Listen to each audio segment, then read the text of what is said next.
আসসালামু আলাইকুম। জি, কেমন আছেন আপনারা? আজকে ছোট ছোট দু তিনটা বিষয় নিয়ে কথা বলবো। আমরা যখন কোনো একটা ভালো ইউনিভার্সিটিতে পড়াশোনার জন্য চেষ্টা করে থাকি, সেটা দেশে হোক কিংবা বিদেশে হোক, সবচেয়ে বড় বাধার সম্মুখীন হই কিসে জানেন? আমাদের যেই পরিবেশে আমরা পড়াশোনা বসবাস করি, সেই পরিবেশ থেকে সবচেয়ে বড় বাধার সম্মুখীন হই। যে তুমি যদি এই যে এতটুকু সময় দিবা, এতগুলো টাকা পয়সা খরচ করো, যদি চান্স না পাও তাহলে কী হবে? তাহলে তো তোমার এই সকল টাকা পয়সাগুলো কোচ্চা যাবে, তাহলে তো তুমি ব্যর্থ হয়ে গেলে। এই যে পিছু টান, মানে আপনি যতই সামনের দিকে যেতে চাচ্ছেন, আপনাকে পিছন দিক থেকে আপনাকে টেনে ধরে রাখবে।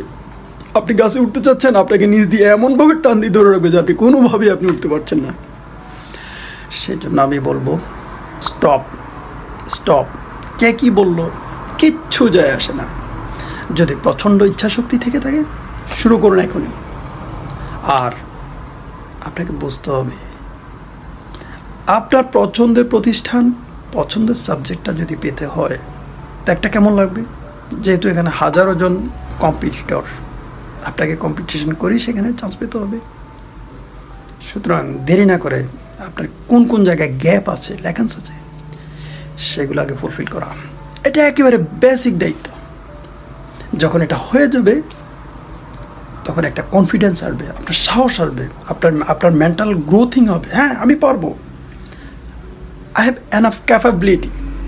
যখন এই থটটা আসবে, ইনশাআল্লাহ নিজেকে ছেড়ে দেন চ্যালেঞ্জের মুখোমুখি। আপনি পারবেন, আপনাকে কেউ দমিয়ে রাখতে পারবে না, কেউ আটকিয়ে রাখতে পারবে না।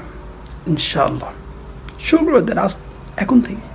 বেয়ারিং মাইন্ড, মনে অবশ্যই রাখতে হবে, আপনি কিন্তু শুধু বাংলাদেশের নাগরিক হলেও বিশ্বটা আপনার।